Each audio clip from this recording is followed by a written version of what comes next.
Vous vous êtes tourné vers Dieu, vous détournant des idoles pour servir le Dieu vivant et vrai, et pour atteindre des cieux son Fils qu'il a ressuscité d'entre les morts, Jésus, qui nous délivre de la colère qui vient. 1 Thessaloniciens 1, 9, 10.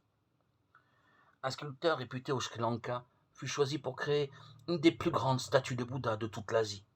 Recevoir une telle commande fut pour lui une véritable consécration. Pourtant, pendant les années qu'il mit à réaliser son chef-d'œuvre, l'angoisse ne le quittait pas.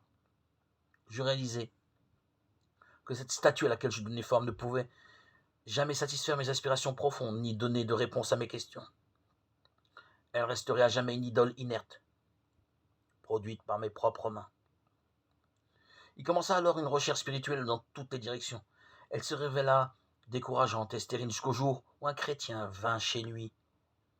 Il raconte cet événement. Je reçus la visite d'un jeune homme souriant qui m'offrait un tract évangélique. J'appris en lui disant que Jésus-Christ était l'envoyé de Dieu pour me sauver, qui voulait remplir ma vie de sa grâce et de sa paix. Aujourd'hui, je suis heureux de proclamer ma joie profonde de l'avoir pour Sauveur et Seigneur. Ce sculpteur avait enfin trouvé la lumière et le réconfort qu'il avait cherché pendant des décennies. En qui mettons-nous notre confiance? Dans les idoles du monde?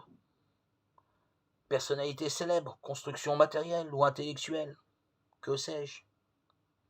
Elles finissent toujours par décevoir.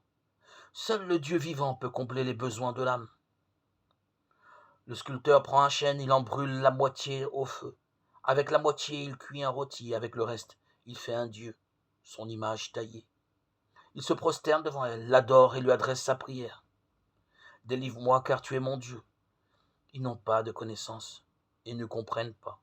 Ésaïe 44, 13, 18.